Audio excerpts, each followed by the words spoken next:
कांग्रेस संसदीय दल की प्रमुख सोनिया गांधी ने प्रधानमंत्री नरेंद्र मोदी और केंद्र सरकार पर तगड़ा हमला बोला है। द हिंदू में लिखे अपने एक लेख में सोनिया गांधी ने नीट परीक्षा में धांधली को लेकर कहा, परीक्षा पर चर्चा करने वाले पीएम पेपर लीक पर चुप्पी साधे हुए हैं। इस परीक्षा ने देश भर के तमाम परिवारों को तबाह कर रखा है। सोनिया गांधी ने लोकसभा चुनाव में इमरजेंसी पर मोदी सरकार के प्रस्ताव को लेकर भी जवाब दिया। सोनिया गांधी ने कहा, 1977 के चुनाव में लोगों ने इमरजेंसी पर अपना फैसला सुना दिया, जिसे बेझिझक स्वीकार किया गया, लेकिन 3 सालों के भीतर कांग्रेस को इतना बड़ा बहुमत मिला, जिसे पीएम मोदी की पार्टी बीजेपी अब तक हासिल नहीं कर पाई। सोनिया गांधी ने कहा, चुनाव नतीजे पीएम मोदी के लिए निजी और राजनीतिक और नैतिक हार का संकेत है।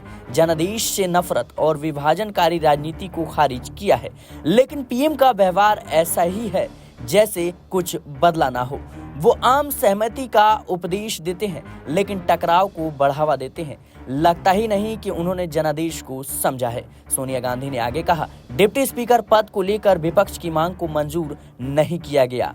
पीएम और उनकी पार्टी द्वारा इमरजेंसी को खोदकर निकाला गया। इसमें स्पीकर भी शामिल थे, जिस पद को तटस्थता के लिए जाना जाता है।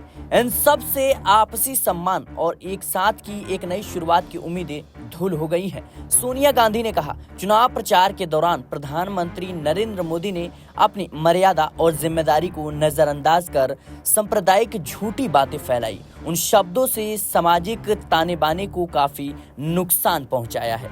आपको बता दें कि लोकसभा चुनाव में भारतीय जनता पार्टी बहुमत के आंकड़े को हासिल नहीं कर पाई, और यही वो बड़ी वजह है कि अब एनडीए के सहयोगी दलों पर बीजेपी को अपनी सरकार बनाने के लिए निर्भर होना पड़ रहा है। लेकिन जिस तरीके से कल राहुल गांधी ने नीट परीक्षा को लेकर पेपर लीक मामले पर पहले बहस की मांग की, इस पर उनका माइक बंद कर दिया जाता है और संसद को स्थगित कर दिया जाता है। विपक्ष का यह आरोप है कि सरकार जरूरी मुद्दों से भागती हुई नजर आ रही है। फिलहाल के लिए इस रिपोर्ट में इतना ही। देश और दुनिया की तमाम खबरों के लिए बने रहने नेक्स्ट पॉलिटिकल बाइट के साथ।